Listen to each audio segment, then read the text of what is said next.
Hello everyone, welcome to be optimistic. I hope आप सब बहुत अच्छे हैं।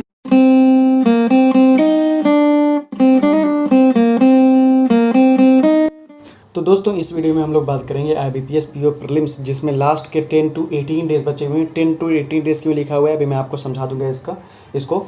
तो इसकी प्लानिंग वीडियो क्या होगी, किस तरह से आप प्लान करेंगे उसके बारे में अपना ओपिनियन रखूंगा। आप लोग अगर मेरे ओपिनियन से इत्तेफाक रखते हैं देन आप इसको थोड़ा मॉडिफाई करके मोल्ड करके अपने हिसाब से फॉलो कर सकते हैं। अगर आपको लगता है नहीं ये जो तुम बता रहे हो इस तरह से एग्जैक्टली यही मैं करना चाहता हूँ तो कर सकते हैं, आपको बहुत ज़रूर फ़ायदा मिलेगा। अगर आपको लगता है नहीं मुझे इसमें से कम करना है या थोड़ा ज़्यादा और ऐड करना है क्योंकि और मेरे अंदर बहुत ज़्यादा पोटेंशियल है, बहुत ज़्यादा एनर्जी है, मैं बहुत ज़्यादा चीज़ें कर सकता हूँ, देन आप ऐड कर सकते हैं। अगर आपको लगता है आपके पास टाइम कम है, आप वर्किंग हैं या कुछ और करते हैं, आपके पास टाइम उतना नहीं मिल रहा है, देन आप अपने हिसाब से इसको कम करके रिड्यूस करके फॉलो कर सकते हैं। तो वीडियो को पूरा अच्छे से देखिएगा। वीडियो में क्या क्या बताऊंगा आपको, कैलकुलेशन स्पीड से रिगार्डिंग बताऊंगा क्योंकि मोस्ट इंपॉर्टेंट है, क्योंकि सेक्शनल टाइमर रहता है 20 मिनट्स का आपका 3 सेक्शन में।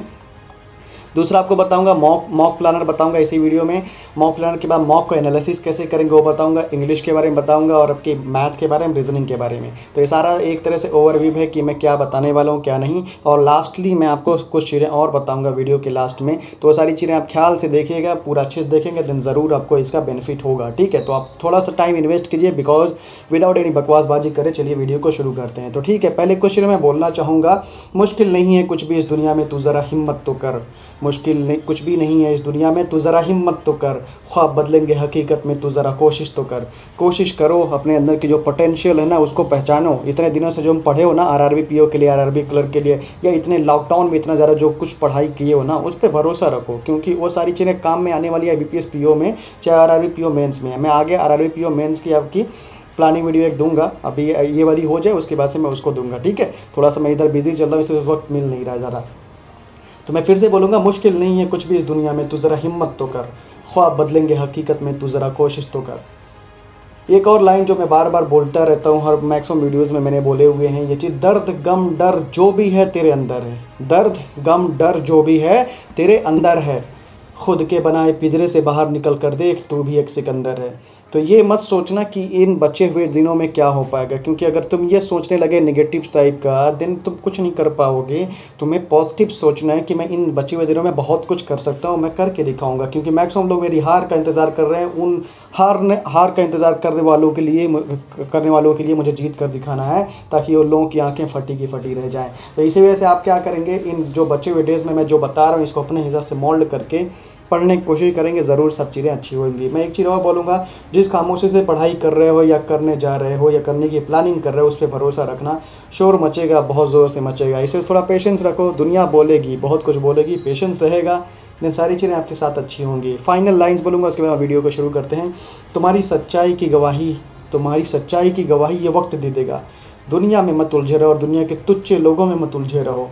सफलता मिलने के बाद सब कुछ बदल जाएगा और सारे सितारे गर्दिश में आ जाते हैं। ठीक है, तो चलो वीडियो को शुरू करते हैं। सबसे पहले मैं आपको बताता हूं कि आप कैलकुलेशन स्पीड के लिए क्या करेंगे। चाहे आपकी कैलकुलेशन स्पीड कितनी भी अच्छी हो, आप ज़रूर ये चीज़ें करेंगे। ठीक है, आपको क्या करना है, देखो मैं ये नहीं कहूँगा फ्रैक्शंस वैल्यू के लिए मैंने बहुत बार बोला हुआ है, मैं थोड़ा सा कुछ चीज़ें बताऊँगा जो बहुत इंपॉर्टेंट है, बहुत ज़्यादा काम में आता है। आपका 1 से 2 मिनट मिनिमम आपको फ़ायदा करा देता है ये चीज़। ठीक है, तो आप क्या करेंगे, मल्टीप्लाई करेंगे। ठीक है, मल्टीप्लाई ये मल्टीप्लाई किस तरह के करेंगे, 3-4 चीज़ें इसमें मल्टीप्लिकेशन में रहेंगी आपकी। पहली चीज़ रहेगी 1 डिजिट का मल्टीप्लिकेशन, लाइक यूजुअली आप जो करते हो 9 × 7, 9 × 6 ऐसा करके, वो तो सिंपल होता है। लेकिन एक होता है 2 डिजिट का मल्टीप्लाई, लाइक 98 × 75। ठीक है, ऐसा करोगे। एक 3 डिजिट का मल्टीप्लिकेशन होता है, 3 डिजिट मतलब होता है 378 मल्टीप्लाइड बाई 927। ठीक है, ये हो गया।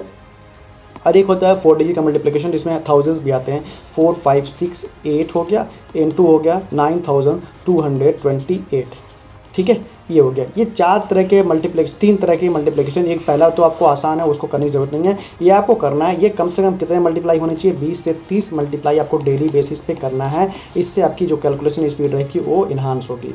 ठीक है, वो बढ़ेगी। समझ में आ गया, कम से कम इतना करना है। और अगला क्या करना है आपको, देखो ये चीज़ और मैं बता दे रहा हूँ, फ्रैक्शंस वैल्यूज़ में क्या करना है, फ्रैक्शन वैल्यू आपको अगर याद है देन गुड, अगर याद नहीं है देन क्या करेंगे, इसके लिए आप फ्रैक्शंस वैल्यूज़ के लिए आप जहाँ भी पढ़ते हैं वहाँ पर इसको लिख कर चिपका लेंगे और सामने वो नज़र जाती रहेगी बार बार, देन आपको ऑटोमेटिक खुद ब खुद याद हो जाएगा।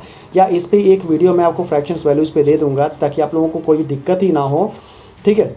उस पर मैं आपको 1 या 2 दिन या 3 दिन में आपको ये वीडियो दे दूँगा ताकि वो आपकी सारी चीज़ें वैसे ही फालतू में मतलब फ्री में याद हो जाए, ठीक है। तो आप अगर वो वीडियो आपको मिलती नहीं है, मान लो मुझे टाइम नहीं मिलता है, देन आप क्या करेंगे, जो मैंने बोला इसको क्या करेंगे, लिखेंगे और लिख कर जहाँ भी पढ़ते हैं, जिस भी जगह पे पढ़ते हैं वहाँ पर आप उसको पेस्ट करेंगे। तो पेस्ट करेंगे, इससे क्या होगा, आपका ये चीज़ें बहुत जल्दी देख देख के बहुत जल्दी चीज़ें याद हो जाएंगी, ठीक है। और उसके बाद आता है आपका स्क्वायर्स आता है। स्क्वायर्स अगर आपको याद है टिल 40, ठीक है, गुड, बहुत अच्छी बात है। और 40 के बाद जो प्राइम नंबर्स होते हैं या 50 तक याद है, गुड, बहुत अच्छी बात है। उसके बाद जो प्राइम नंबर्स होते हैं 50 के बाद, लाइक मैंने बोल दिया 53 का स्क्वायर, देन ये आपको याद होना चाहिए, ठीक है। 53 का स्क्वायर 2809 हो गया, ठीक है। ये इस तरह से आपको तुरंत याद होना चाहिए। उसके बाद से आपका हो गया 59 हो गया, ठीक है ना। इस तरह से आपका जो भी प्राइम नंबर है 100 तक, टिल 100 यहाँ तक आपको याद होना चाहिए आपके स्क्वायर्स, ठीक है। क्यूब्स आपके जो हैं, क्यूब्स मिनिमम क्या याद होना चाहिए आपके पास 25 से लेकर 30 तक याद होना चाहिए क्यूब्स कम से कम, ठीक है। अगर ये याद है, गुड, बहुत अच्छी बात है। नहीं याद है तब भी कोई दिक्कत नहीं है। उसके बाद से आपका आता है टेबल्स। टेबल्स अगर आपको याद है देन आपको ये जो मल्टीप्लिकेशन आप करोगे इनमें बहुत ज़्यादा हेल्प करेगी। और अगर नहीं याद है देन बहुत ही मतलब थोड़ा सा आपकी जो स्पीड रहेगी वो कम हो जाएगी। अगर याद है देन अच्छी बात है, बहुत अच्छी बात है, ठीक है। अगर आपको मान लो इन सभी में से सबसे ज़्यादा इंपॉर्टेंट क्या है, ये 2 चीज़ है, मल्टीप्लिकेशन करना डेली बेसिस पे जो मैंने बताया, और फ्रैक्शंस की वैल्यू जो आपको मैंने बताया, ये 2 चीज़ मोस्ट इंपॉर्टेंट है। इसमें 2 चीज़ ज़रूर आप डेली बेसिस पे करेंगे, कुछ भी करके करेंगे, ठीक है। और ये जो स्क्वायर्स है, क्यूब्स है, टेबल्स है, ये है इंपॉर्टेंट, बट इससे ज़्यादा इंपॉर्टेंट ये है क्योंकि यहाँ पर ये चीज़ें आपको ज़्यादा इफेक्टिव रहेगी, आपके माइंड को ज़रा मतलब जिसे कहते हैं यूज़ करना सिखाएंगी, ठीक है। तो ज़्यादा कुछ मैं नहीं बोलता हूँ, कैलकुलेशन स्पीड पे इतना ही चीज़ें हैं आपकी जो करनी है। और क्योंकि टाइम आपके पास खाली 10 से 18 दिन है, डेली बेसिस पे ये चीज़ें करनी है, ठीक है। तो आ जाते हैं हम लोग मॉक प्लानर है। मॉक प्लान कैसे करेंगे, अब देखो मैंने क्यों बोला था 10 से 18 दिन क्यों लिया हुआ है, क्योंकि एग्ज़ाम क्या है 3 तारीख को है, 10 तारीख को है और 11 तारीख को है। जिनका एग्ज़ाम 3 तारीख को है उनके पास खाली लगभग 9 से 10 दिन बचे हुए हैं, और जिनका एग्ज़ाम 10 या 11 को है उनके पास 17 या 18 डेज बचे हुए हैं, ठीक है। तो इसे मैंने ये जो कि थंबनेल है आपको यही दिखने को मिला होगा, लास्ट 10 to 18 डेज़ की प्लानिंग वीडियो, ठीक है। अब देख लेते हैं जिनका एग्ज़ाम 3 तारीख को वो लोग क्या करेंगे, उनके लिए क्या करना है। तो देखिए आपको क्या करना है, 23, 24, 25, 26, 27 ये इन दिनों में क्या करना है आपको, इन 5 दिनों में सिंगल एक मॉक डेली बेसिस पे देना है, ठीक है। एक मॉक डेली बेसिस पे देना है, ठीक है। और जो बच रहे हैं 5 दिन, 1, 2, 3 और ये 1, 2 अक्टूबर, इन जो बचे हुए दिनों में हैं इनमें क्या करना है, 3 तारीख वालों को 2 मॉक डेली बेसिस पर, या अगर आपके पास टाइम ज़्यादा है दिन 3 मॉक आप डेली बेसिस पे देंगे, ठीक है। अगर आपके पास टाइम ज़्यादा है दिन, नहीं तो आप 2 मॉक खरीद देंगे। अगर आपके पास टाइम बहुत कम है दिन सिंगल मॉक जैसे दे रहे थे वैसे ही देंगे। और ऐसा नहीं है कि आपने मॉर्निंग में एक मॉक दिया तो तुरंत उसके मॉक देने के बाद से ही तुरंत आपने दूसरा मॉक भी अटेम्प्ट कर लिया, नहीं, ये नहीं करना है। आपको एक मॉक दिया तो उसका एनालिसिस अच्छे से करना है, उनकी गलतियों देखना है, गलतियों पे काम करना है, प्लस एक्स्ट्रा प्रैक्टिस जो मैं आपको बताऊंगा वो करना है, और बहुत सारे काम रहेंगे। तो इसी वजह से मॉक में आपका टाइम थोड़ा सा इंटरवल होना चाहिए, ठीक है। तो ये तो हो गया 3 तारीख वालों के लिए। अब जिनका एग्ज़ाम है 10 तारीख या 11 तारीख को, उनके लिए क्या करना है वो ख्याल से देख लीजिए। इसको थोड़ा सा इरेज कर दे रहा हूँ मैं। देखिए जिनका एग्ज़ाम, आप देखो ये तो हो गया। अब जिनका एग्ज़ाम 10 या 11 तारीख को, उनको क्या करना है, उनको क्या करना है, ये 23 को, 24, 25, 26, 27, 28, 29, 30 एंड 1 and 2, ये जो आपके 10 दिन हैं, ये जो 10 दिन हैं, इन 10 दिनों में खाली एक मॉक डेली बेसिस पे देना है, ठीक है। सिंगल मॉक आपको डेली बेसिस पे देना है, प्लस एक्स्ट्रा प्रैक्टिस जो बताऊंगा वो करना है, ठीक है। उसके बाद से जो आपके पास 3 अक्टूबर, 4, 5, 6, 7, 8, ठीक है, और 9, ये आपके जो पास जो बच रहे हैं डेज बच रहे हैं, जो आपके पास जितने भी डेज बच रहे हैं, इनमें क्या करना है आपको, कोशिश करना है या तो सिंगल मॉक जैसे दे रहे थे वही 2, या 2 मॉक देने की, इससे ज़्यादा नहीं देना है, 3 मॉक नहीं देना है, ठीक है। कोशिश करना है। अगर आपके पास टाइम कम पड़ रहा है दिन आप सिंगल मॉक दो, क्योंकि मॉक से ही खाली सिलेक्शन नहीं होता, मॉक से आपकी स्पीड इन्हांस होती है, ठीक है। और जिनका एग्जाम 10-11 तारीख को रहेगा और 10 तारीख को भी आप ये चीज़ फॉलो कर सकते हैं। समझ में आ गया। ये मॉक प्लानर है, इस तरह से आपको मॉक प्लान करना है। अब मॉक को एनालिसिस कैसे करेंगे उसको मैं ख्याल से आपको बता दे रहा हूँ। देखो मॉक को जब एनालिसिस करते हैं, एग्जांपल ले लेते हैं, मान लो आपने IPS PO प्रीलिम्स का मॉक दिया जिसमें 100 क्वेश्चन थे, आपके क्वेश्चन करेक्ट हुए, इनकरेक्ट हुए और आपने क्या कर दिया, एक स्किप कर दिया, ठीक है। ये 3 तरह के आपके साथ चीज़ें हुई। अब मान लेते हैं एग्जाम्पल के फॉर्म में, यहाँ मैं ऐसे कर दे रहा हूँ, एग्जाम्पल के फॉर्म में ले लेते हैं, आपके 60 क्वेश्चन सही हुए, 20 क्वेश्चन इनकरेक्ट हुए, 20 तो स्किप कर देंगे आप, ठीक है। तो आपको क्या कर लेना है, ये सही वाले जो हैं और ये इनकरेक्ट वाले जो हैं इनको क्या कर लेना है, सबसे पहले एनालिसिस जो करना है आपको, ये करेक्ट वाले क्वेश्चंस का एनालिसिस करना है कि आपको ये देखना है कि आपने कहीं किसी क्वेश्चन में अप्रोच गलत नहीं ना लगाया अपना, जो आपका अप्रोच था ये गलत नहीं ना हो गया, या इसी गलत अप्रोच की वजह से आपने उस सही क्वेश्चन तो सही कर दिया लेकिन आपने कहीं टाइम तो बहुत ज़्यादा नहीं ले लिया। और टाइम जब भी आपको देखना, जो एवरेज टाइम रहती है उससे कंपेयर करना, जो टॉपर का टाइम रहता है उससे कंपेयर नहीं करना है, आपके एवरेज टाइम से हमेशा कंपेयर करना है। अगर इसके लगभग में या इससे कम टाइम आपने लिया then good, well and good, ठीक है। लेकिन अगर आपने इससे ज़्यादा टाइम लिया, बहुत ज़्यादा टाइम लिया है, देन आपको वहाँ देखना है कि भाई अप्रोच मेरा जो था या स्पीड मेरी जो थी या क्वेश्चन को पढ़ने में जो रीडिंग मेरी थी वहाँ पर क्वेश्चन को रीड करने में वो समझ में नहीं आया मुझे शायद ये, जिसकी वजह से मेरी ये सारी चीज़ें मेरे साथ हुई। तो आपको क्या करना है, ये जो 60 क्वेश्चंस हैं इनको सबसे पहले एनालिसिस करना है, और यहाँ पर जो WHY का आपको हर क्वेश्चन मिलेगा, वाई क्यों ऐसा हुआ, देन इसका आंसर आपको अच्छे से मिलना चाहिए और इस पर काम आपको करना है, ठीक है। यही सेम चीज़ आपको क्या करना है, इनकरेक्ट वाले क्वेश्चन के साथ करना है। इनकरेक्ट वाले क्वेश्चन में आपको ये देखना है कि वही चीज़, अप्रोच अपने सही लगाया कि नहीं लगाया, टाइम आपने सही लिया कि नहीं लिया, और एक और क्वेश्चन को जो पिक किया हुआ है आपने, जो क्वेश्चन का पिक करना है, जो क्वेश्चन को पिक करने की मैं ये क्वेश्चन करूंगा वो सही डिसीजन था कि नहीं था, ये सारी चीज़ें आपको देखना है इनकरेक्ट वाले में। और यहाँ पर भी ईच एंड एवरी क्वेश्चन का आपको एनालिसिस करना है, विदाउट एक भी क्वेश्चन एनालिसिस किए छोड़ना नहीं है। अब लास्टली आते हैं स्किप में। स्किप में आपको ये देखना है कि आपका ये जो स्किप किए हैं आप क्वेश्चन, क्या ये डिसीजन आपका सही था, क्या आपने डिसीजन सही लिया हुआ है जो आपने स्किप किया हुआ है, क्या डिसीजन सही था या गलत था। क्योंकि कई बार क्या होता है, क्वेश्चन का जो लेंथ रहता है बहुत बड़ा रहता है लेकिन वो क्वेश्चन बहुत ही छोटा सा रहता है, हम लोग क्वेश्चन की लेंथ देख कर छोड़ देते हैं। तो ये सारी चीज़ें आपको यहाँ देखना है। हो सकता है क्वेश्चन आपका आसान रहा हो जिसको आप देख के छोड़ दिए हो, ये सारी चीज़ें यहाँ देखेंगे। यहाँ पर भी ये पूरे क्वेश्चन का एनालिसिस करेंगे। वही चीज़ है कि आप अप्रोच वहाँ पर देखेंगे, टाइम को देखेंगे कितने टाइम में है कितना नहीं, और जब ये करेंगे देन टाइमर लगा के आप एनालिसिस करेंगे कि टाइमर लगा के मतलब इतने मिनट के अंदर, इतने सेकंड के अंदर मेरा क्वेश्चन सॉल्व हो जाना चाहिए। या हो सकता है कोई क्वेश्चन आपका 40 सेकंड या 50 सेकंड में यहाँ सॉल्व हो जाता है लेकिन आपने उसको लेंथ देख के छोड़ दिया। तो ये सारी चीज़ें आपको देखना है। जब एनालिसिस करोगे 100 आउट ऑफ 100 क्वेश्चन का, दिन आपको ये सारी चीज़ें सीखने को बहुत ज़्यादा मिलेगी वहाँ पर। तो इसी मैं कहूँगा कि ईच एंड एवरी क्वेश्चन का आपको एनालिसिस करना है, एक भी क्वेश्चन को छोड़ना नहीं है। अगर छोड़ते हो दिन अपने पैर पे कुल्हाड़ी मार रहे हो, याद रख लेना, ठीक है। तो अगला आ जाते हैं हम लोग इंग्लिश। अब इंग्लिश के लिए क्या करेंगे आप इंग्लिश के लिए सबसे ज़रूरी चीज़ जो होता है आपका क्या होता है, रीडिंग, ठीक है।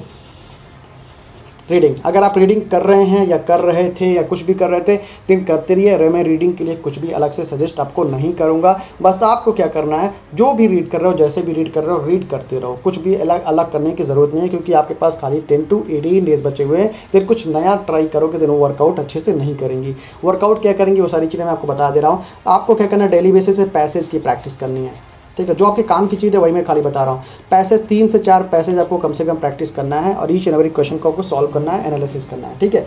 उसके बाद से पैसेज के बाद आपका आता है CT क्लोज टेस्ट, ये भी प्रैक्टिस करना है। 3 से 4 क्वेश्चन आपको इसका भी प्रैक्टिस करना है। एग्जाम में आता है, मान लो आपके एग्जाम में पैसेज क्लोज टेस्ट दोनों आपके शिफ्ट में आ गया, देन आप क्या करोगे। अगर 3 से 4 क्वेश्चन डेली बेसिस से प्रैक्टिस है तो एग्जाम तक आते आते करीब 40 से 50 क्वेश्चन आपके प्रैक्टिस हो जाएंगे खाली इन दोनों के। अगर ये हो गए देन आप बहुत अच्छा परफॉर्म वहाँ पर एग्जाम में करेंगे, ठीक है।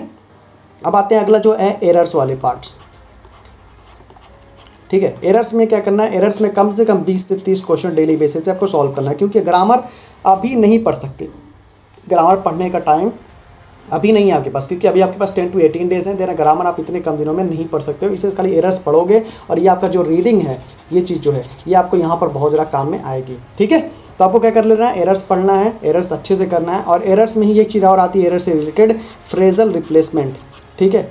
फ्रेजल रिप्लेसमेंट ये चीज़ कहीं अलग नहीं होती है, बस फ्रेजल वर्ब्स रहते हैं उसको रिप्लेस करना रहता है, उसको भी एरर्स में ही काउंट कर सकते हो, ठीक है। तो इसका भी कम से कम 20 से 30 क्वेश्चन आपको डेली बेसिस पे प्रैक्टिस करना है, ठीक है। अब एरर्स के बाद क्या आता है, आपका फिलर्स आता है, ठीक है। सर फिलर्स में क्या कर लेना है, आपको फिलर्स की भी डेली बेसिस पे कम से कम 20 से 30 क्वेश्चन की प्रैक्टिस आपको डेली बेसिस पे करनी है, ठीक है। मिनिमम ये प्रैक्टिस आपको डेली बेसिस पे करनी है क्योंकि फिलर्स मोस्ट इंपॉर्टेंट है। और यूजुअली जो आपका PO में आता है और डबल फिलर्स रहते हैं या तो सिंगल फिलर्स रहता है। डबल ही मेनली आता है, सिंगल आने के चांसेस कम ही रहते हैं। अब दे दें तो अलग बात रहेगा। ट्रिपल फिलर्स कभी नहीं आता। अगर ट्रिपल फिलर्स आपके आगे PO प्रीलिम्स में देनो थोड़ी सी शिफ्ट आपकी क्या हो जाएगी, टफ हो जाएगी, ठीक है। फिलर समझ में आ गया। उसके बाद से आपका आता है रीअरेंजमेंट एंड पैराजम्बल्स। ये दोनों लगभग सेम ही रहता है, बस नाम अलग अलग कर दिया गया है। ये दोनों को मिनिमम कम से कम क्या करना है, 5 या 6 सेट आपको डेली बेसिस पे प्रैक्टिस करना है। ये प्रैक्टिस ही आपको इनमें एक्सेल हासिल करा सकती है, अच्छा हासिल करा सकती है, समझ में ना। इसके बाद जो बचती है मिसलेनियस पोर्शन वो आप कर सकते हो, लेकिन ये जो मैंने बताया रीडिंग कर रहे हो बहुत अच्छी बात है, करते रहो, डेली बेसिस पे करना बहुत ज़रूरी है। उससे अंडरस्टैंडिंग स्किल, आपके जो अंदर स्किल है रीडिंग की, समझने की काबिलियत है वो आपकी डेवलप होती है। दूसरा पैसेज मैंने जो बताया 3 से 4 पैसेज डेली बेसिस पे आपको प्रैक्टिस करना है, कुछ भी हो जाए करते रहना है। उसके बाद से क्लोज टेस्ट डेली बेसिस पे 3 से 4 क्लोज टेस्ट आपकी होनी चाहिए, कुछ भी करके होनी चाहिए। एरर्स के क्वेश्चन आपके 20 से 30 होने चाहिए, फ्रेजल रिप्लेसमेंट कम से कम होनी चाहिए आपके पास 20 से 30। एरर्स में देखो आपके जो ये रीअरेंजमेंट है ना, ये कभी कभी एक एक नंबर करके दे देता है, ऐसे PQRS वाला, PQRST ऐसे करके दे देता है, ठीक है। तो या ABCDE करके दे देता है, उसमें बोलता है कि P पार्ट में एरर है, कि Q पार्ट में, QR पार्ट में, कि S पार्ट में, कि T पार्ट में। क्योंकि ये PU है तो इसमें ऐसा दे सकता है आपको, थोड़ा लॉन्ग स्टेटमेंट करके दे सकता है एक नंबर में खाली। तो ये आपके इसमें इस पार्ट में ये भी चीज़ आ जा सकती है।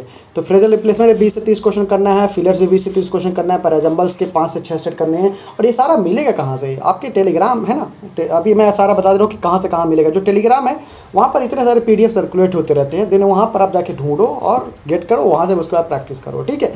तो अगला मैं बता दे रहा हूँ, अभी लास्ट में बताऊँगा किस तरह से क्या चीज़ें कर सकते हो, क्या प्रैक्टिस कर सकते हो क्या नहीं, वो सारा देखते रहो ख्याल से वीडियो को, ठीक है। अगला आते हैं हम लोग मैथ पर। जो चीज़ें इंपॉर्टेंट थी आपकी मैंने इंग्लिश में बता दिया है, और इंग्लिश को मिनिमम आपको देना पड़ेगा, मिनिमम जो 3 आवर्स आपको देने पड़ेंगे डेली बेसिस पे, अगर आपको इंग्लिश में अच्छा स्कोर हासिल करना है। क्योंकि याद रखो 3 चीज़ आपके आते हैं, जो PO प्रीलिम्स है इसमें 3 चीज़ आती है, मैथ है, रीजनिंग है एंड इंग्लिश है। और सबसे आसान जो स्कोर करना होता है इंग्लिश में करना रहता है। इसी पे थोड़ा सा अटेंशन अगर आप दे लेते हो, थोड़ी प्रैक्टिस कर लेते हो देना, इंग्लिश में सबसे आसानी से स्कोर हो जाएगा, सबसे कम एफर्ट में। लेकिन मैक्सिमम लोग क्या करते हो, इसको इग्नोर कर देते हो, इग्नोर करने की वजह से आपके इसमें स्कोर ही नहीं हो पाते, ठीक है। इंग्लिश में स्कोर ही नहीं हो पाते और बहुत ही बेकार स्कोर करते हो। जो आपके अंदर पोटेंशियल है, जो काबिलियत है वो बाहर ही नहीं आ पाती, क्योंकि आप प्रैक्टिस करते ही नहीं। जो प्रैक्टिस नहीं करोगे तो काबिलियत पर कभी बाहर आएगी ही नहीं, समझ में आ रहा है ना। देन आपको क्या कर लेना है, मैथ और रीजनिंग पे थोड़ा अटेंशन ज़्यादा देना पड़ता है, क्योंकि उसको प्रैक्टिस करना रहता है और हम लोग उसी में लगे रहते हैं, जिसकी वजह से उसमें नंबर अच्छे आते हैं और इंग्लिश में बेकार नंबर आते हैं। देन इंग्लिश को आप लोग सभी लोग थोड़ा सा अटेंशन देंगे और प्रैक्टिस पे फोकस करेंगे। आ जाते हैं हम लोग क्वांटिटी एप्टीट्यूड मतलब मैथमेटिक्स पर। तो इसमें क्या कर लेना है, सीरीज़, जो सीरीज़ आती है एग्जामिनेशन में PO में यूजुअली आती है आपकी मिसिंग और रॉन्ग सीरीज़, दोनों एक जैसा होता है, लेकिन उसके बाद भी मैक्सिमम लोग रॉन्ग सीरीज़ से डरते हो क्योंकि आप प्रैक्टिस नहीं करते हो, ठीक है। आपको क्या करना है, 15 क्वेश्चन मिसिंग सीरीज़ का करना है, 15 क्वेश्चन आपके रॉन्ग सीरीज़ का करना है डेली बेसिस पे प्रैक्टिस, ठीक है। सिंप्लीफिकेशन का भी और अप्रॉक्सीमेशन का भी, इसका भी 15 क्वेश्चन आपको डेली बेसिस पे प्रैक्टिस करना है, डेली बेसिस पे। क्वाड्रेटिक का कम से कम 20 क्वेश्चन आप डेली बेसिस पे प्रैक्टिस करेंगे। DI जो है, DI कम से कम 7 to 8 DI डेली बेसिस पे प्रीलिम्स ओरिएंटेड लगाएंगे, जो प्रीलिम्स ओरिएंटेड रहें, प्रीलिम्स लेवल। और इसमें वैरायटी टाइप के होते हैं, pie chart, tabular chart, bar chart, line, missing, caselet भी आता है। तो कैसलेट को भी आप एक्स्ट्रा अटेंशन देंगे, कम से कम कैसलेट इन 7 से 8 DI में से 2 से 3 कैसलेट आपकी डेली बेसिस पे सॉल्व होनी चाहिए, जो प्रीलिम्स लेवल की है, ठीक है। तो इससे आपकी ज़्यादा इन्हांसमेंट होगी, बहुत ज़्यादा फायदा होगा। अब बात करते हैं हम लोग अरिथमेटिक पर, लेकिन उससे पहले एक चीज़ मैं बताना चाहूँगा, डाटा सफिशिएंसी को इग्नोर नहीं करना है आपको। डाटा सफिशिएंसी डेली बेसिस पे कम से कम 20 से 30 क्वेश्चन आपको सॉल्व करना है। अगर आपको अरिथमेटिक अच्छे से आती है, देन डाटा सफिशिएंसी आपकी गलत नहीं होती है। लेकिन ये PO है, PO में ये पेट रहता है कि ये आपके किसी न किसी शिफ्ट में से, या लगभग सारे शिफ्ट में आपको ये डाटा सफिशिएंसी, जिसे DS कहते हो शॉर्ट फॉर्म में, ये देखने को मिल जाएगी, ठीक है। ये चीज़ आपको ज़रूर करना है, ज़रूर करना है, ठीक है, जो बताया। अब आते हैं अरिथमेटिक पर। अरिथमेटिक में आपने अगर पढ़ा हुआ है अभी तक, दिन बहुत अच्छी बात है। अगर आपने आज तक पढ़ा ही नहीं है अरिथमेटिक को अच्छे से, या कुछ भी नहीं पढ़ा हुआ, आप नेव हो, नोवाइस टाइप के हो, नौसिखिए हो, देन यहाँ थोड़ा सा दिक्कत आपको होगा कि अरिथमेटिक क्वेश्चन आप नहीं कर पाएंगे एग्जाम में, कम क्वेश्चन करेंगे। लेकिन अगर आप थोड़ा सा अटेंशन देते हैं देन आप अच्छे से कर सकते हो। देखो क्या करना है अरिथमेटिक में। अरिथमेटिक में 3 आपके कॉलम्स बनने चाहिए, 3 कॉलम्स आपके बनने चाहिए। पहला कॉलम, देखो ये पहला कॉलम जो है, इसमें आपको जो क्वेश्चंस आते हैं, जो आपको आते हैं मतलब आप कर लेते हो, ऐसा क्वेश्चन दूसरा कॉलम में लिखना जिसमें जो चैप्टर्स आपको कम आते हैं, जो एकदम नहीं आते, उसमें जो बिल्कुल भी नहीं आते उसको इस चैप्टर में लिखना, ठीक है। एक मिनट, जो बिल्कुल नहीं आते उस इसमें लिखना है। मान लो इसमें जो कम आते हैं, जो आते हैं वो तो ठीक है, वो आप एग्जाम में करके आओगे, जो 3 चैप्टर्स हैं, लेकिन जो कम आते हैं उन पे फोकस करना है।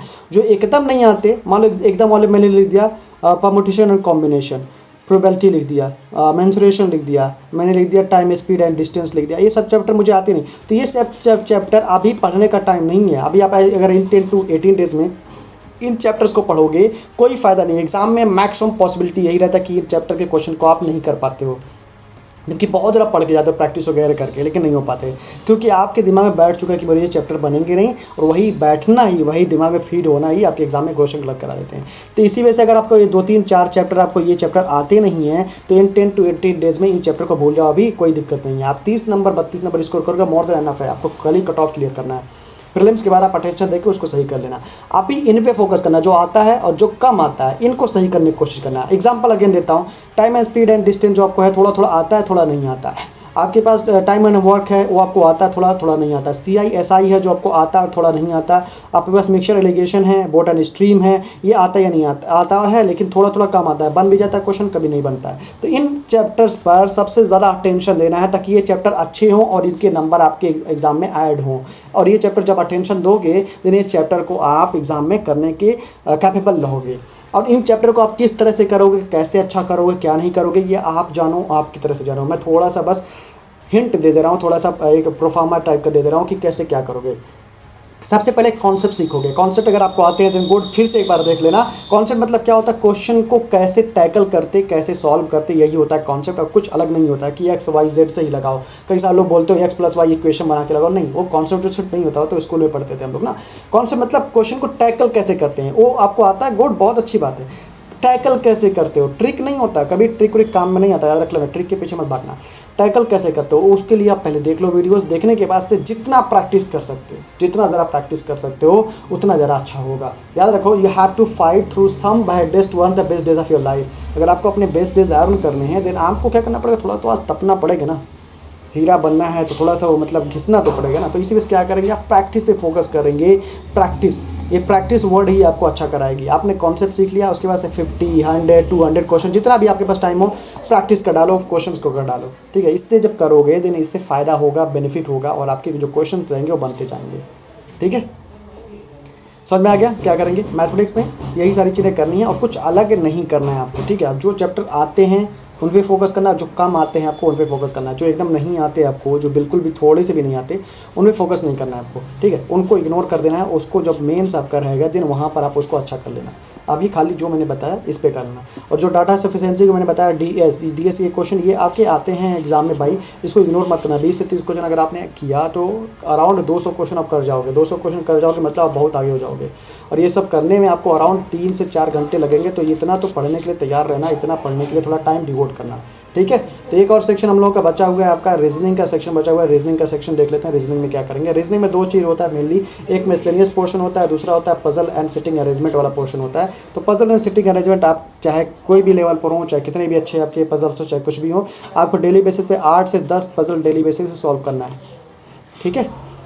मिनिमम 8 से 10 पजल आपको डेली बेसिस पे सॉल्व करना है। ये कुछ भी हो, अगर ये मिनिमम है याद रखना। अगर आपको इससे ज़्यादा करना है 10 से 15 या 15 से 20 पजल भी कर सकते हो, आपके ऊपर है, प्रीलिम्स लेवल की।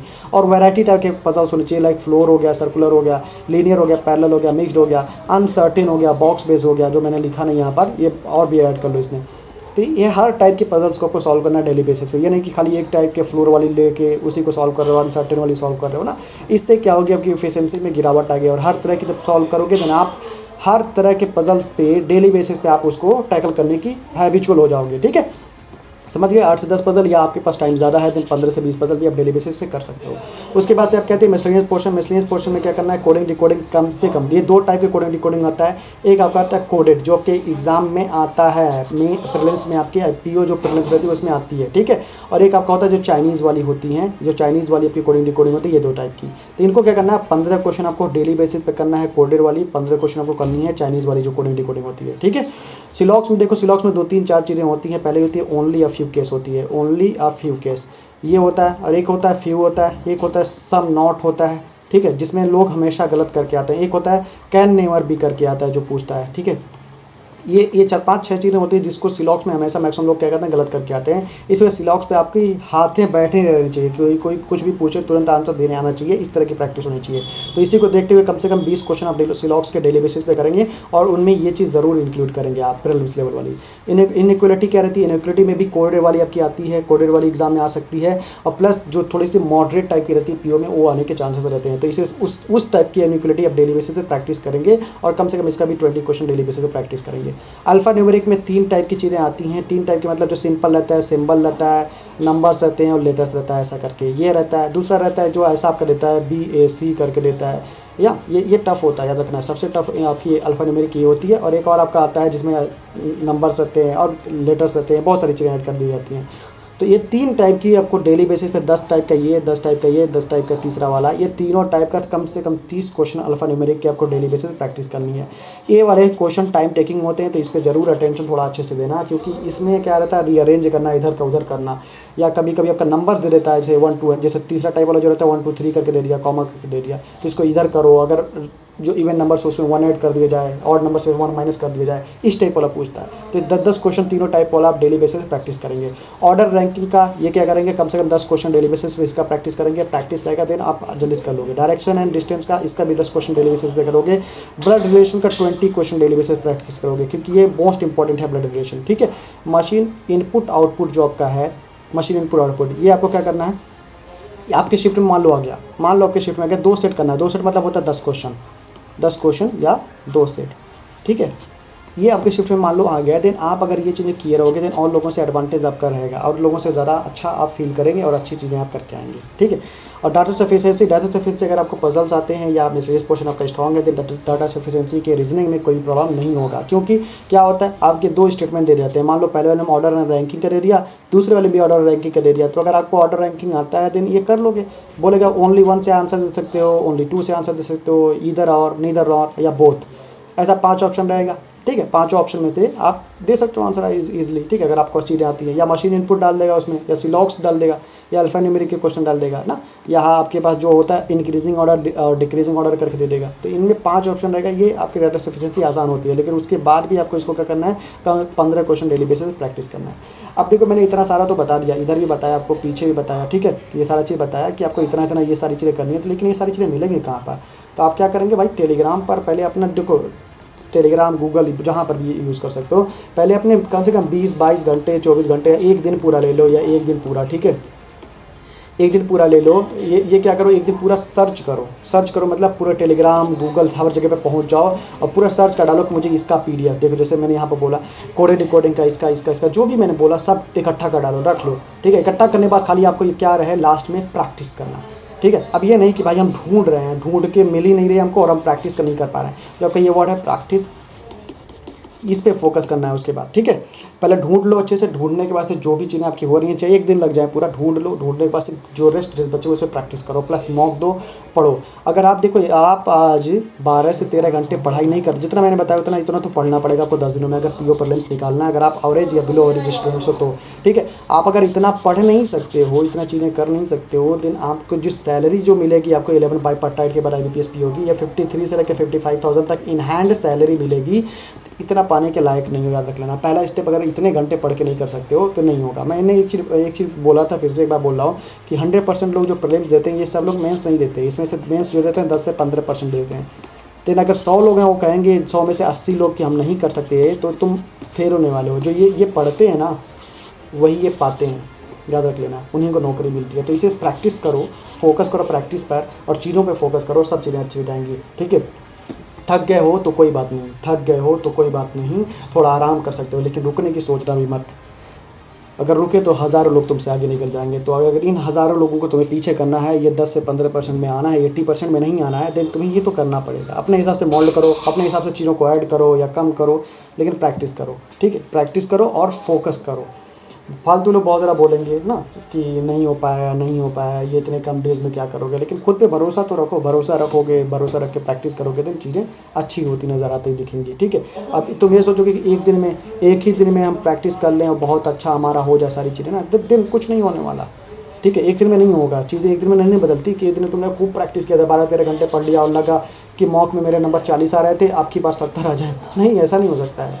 कंसिस्टेंट रहोगे तो ये भी अचीव कर लोगे आप, एग्जाम में इससे ज़्यादा भी अचीव कर सकते हो। आपको ये वर्ड जो मैंने लिखा है ना, लर्नर, ये आपको हमेशा अपने दिमाग में रहनी चाहिए। कितने भी अच्छे हों, आपको हमेशा ये लर्निंग जो होती है प्रोसेस, ये हमेशा रहना चाहिए, और प्रैक्टिस जो मैंने बोला है। और जितना मैंने बताया, कई सारे लोगों को ये कंप्लीट करने में, जो नोवाइस हैं, नेप टाइप के हैं, जो नौसिखिए हैं, उनको करने में करीब अभी जो लग जाएगा, मुझे लगता है 12 से 13 घंटे लग जाएंगे। लेकिन ये मुझे लगता नहीं है कि ये कोई बेकार का सौदा है। अगर 10 दिनों में आपकी प्रीलिम्स अच्छे हो जाते हैं, क्लियर हो जाते हैं, तो ये बेकार का सौदा नहीं है। क्योंकि आपकी जो सैलरी है, जो आपके पास 11 बाइट पर टाइट आपका अप्रूव हो चुका है, दिन उसके वजह से आपकी जो सैलरी है इंक्रीज़ होगी। और जो पीओ की सैलरी मिनिमम जो होगी, ये 53 से 55 हज़ार रुपये तक एक महीने की इनहैंड सैलरी हो जाएगी। ठीक है, तो इतना अगर सैलरी लेना है, दिन ये तो करना पड़ेगा ना, ये तो करना पड़ेगा ना। अगर तुम ये सोच रहे हो नहीं भाई हम ऐसे ही करेंगे, बकवास नहीं करेंगे, तो दिन नहीं होने वाला।